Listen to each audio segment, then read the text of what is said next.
Hi, and welcome back to my channel. Tonight I'm making sticky drumstick chicken with pan-fried dumplings.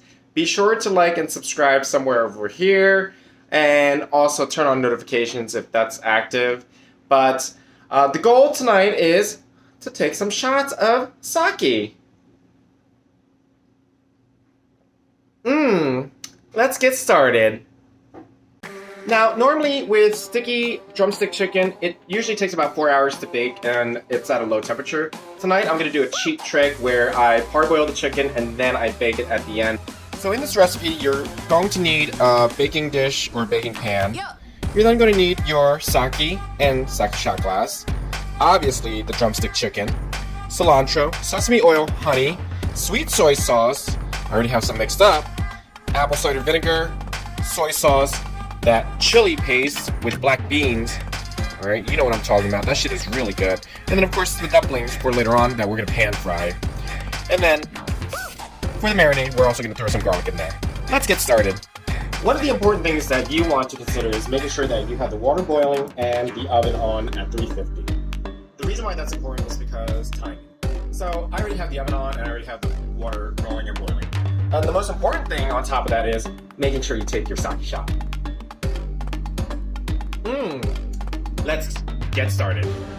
So once the water is at a boiling point, you'll want to dump some vinegar. I usually prefer apple cider vinegar just for flavor purpose.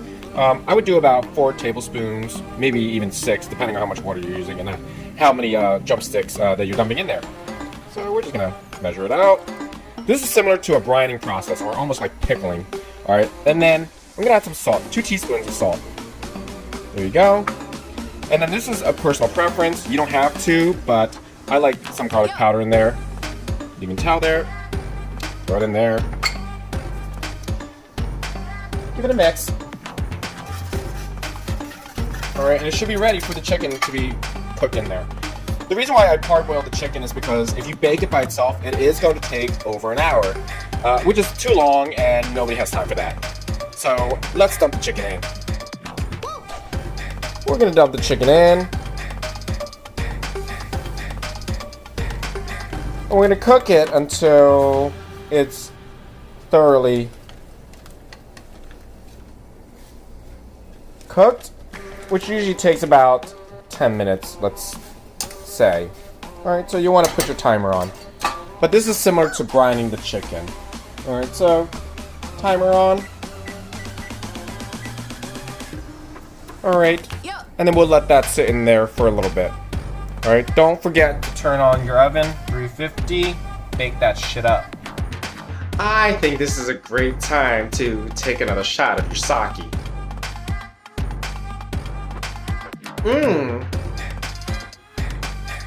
The next part I'm going to do is making the sticky glaze for the chicken. Let's get started. But first, let's take another shot.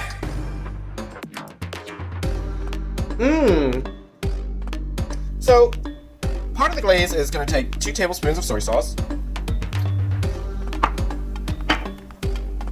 We're going to take another 2 tablespoons of dark sweet soy sauce. Holy shit, I can't even talk.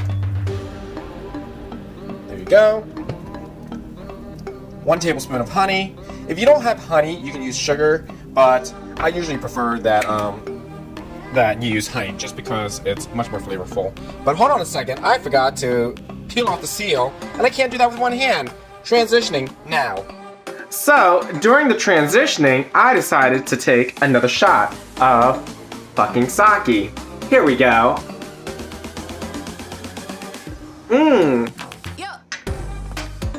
And transition. As I was saying before, we're gonna add 1 tablespoon of honey.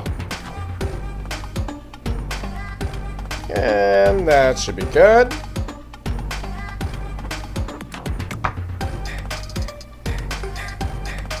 And that's going to be your glaze.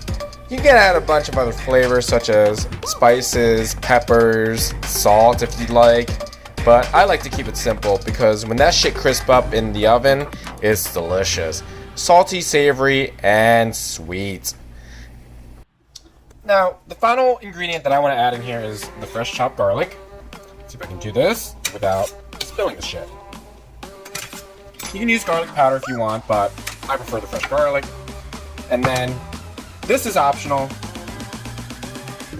Chili oil with black bean. Alright, if you want that, throw it in there. I'm gonna add that in there. And then you can just mix it up. Alright. Again, this is for the glaze, or the chicken glaze, before it goes in the oven. And then, voila! You have yourself a nice glaze. The chicken should be done by now. It's been 10 minutes plus. So I'm gonna turn off the heat. Alright. Again, most people think like, oh, boiled chicken. That's a bad idea. But actually, when you boil the chicken in vinegar for 10 minutes, it does the same thing as marinating it, and it also tenderizes it. But first, let's take a shot of sake.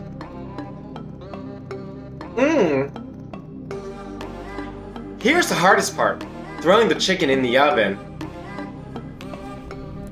So the next thing you want to do is actually take the chicken after it's been boiled, alright, and then put it on a baking pan. You should probably spray grease on it, some type of oil, and then put some of that pre-mixed marinade that you did earlier onto the chicken. The goal is to get a nice sticky glaze on it. That's the reason why we have honey. You can also use sugar, but honey is probably the best option. Alright.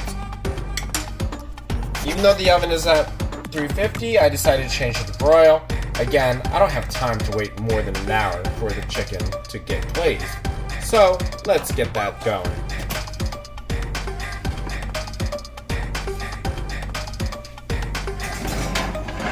Alright, and then every 2 minutes, you're going to want to flip it and then re-coat it with the same marinade.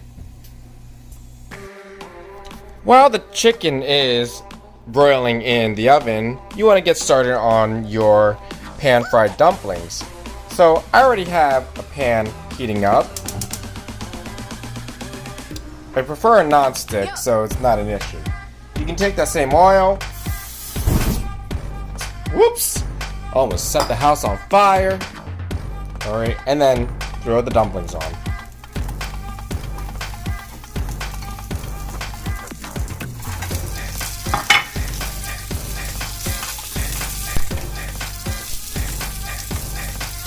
Get a nice burn on it.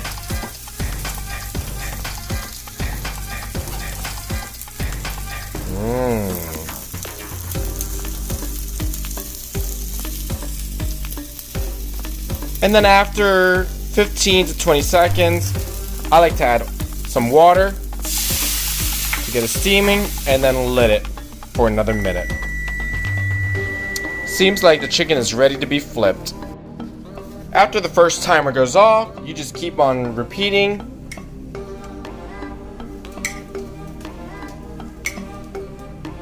Put some on the top side, and then you flip it.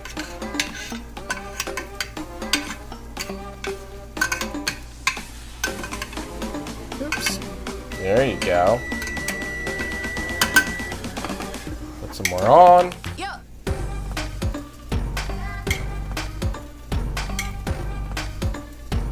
Alright.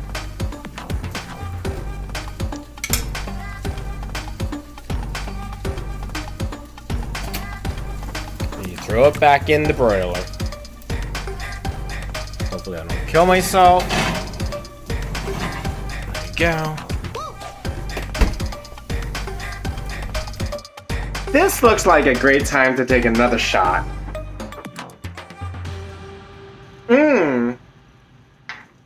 Now, you're going to flip the chicken over several times over time span of 20 minutes. And the glaze that you made earlier should start to thicken and get sticky.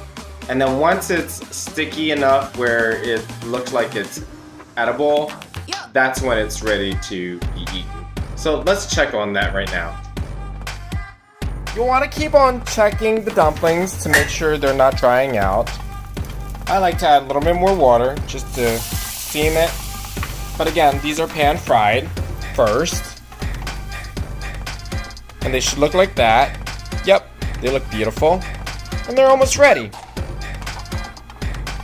But first, let's take another shot of sake.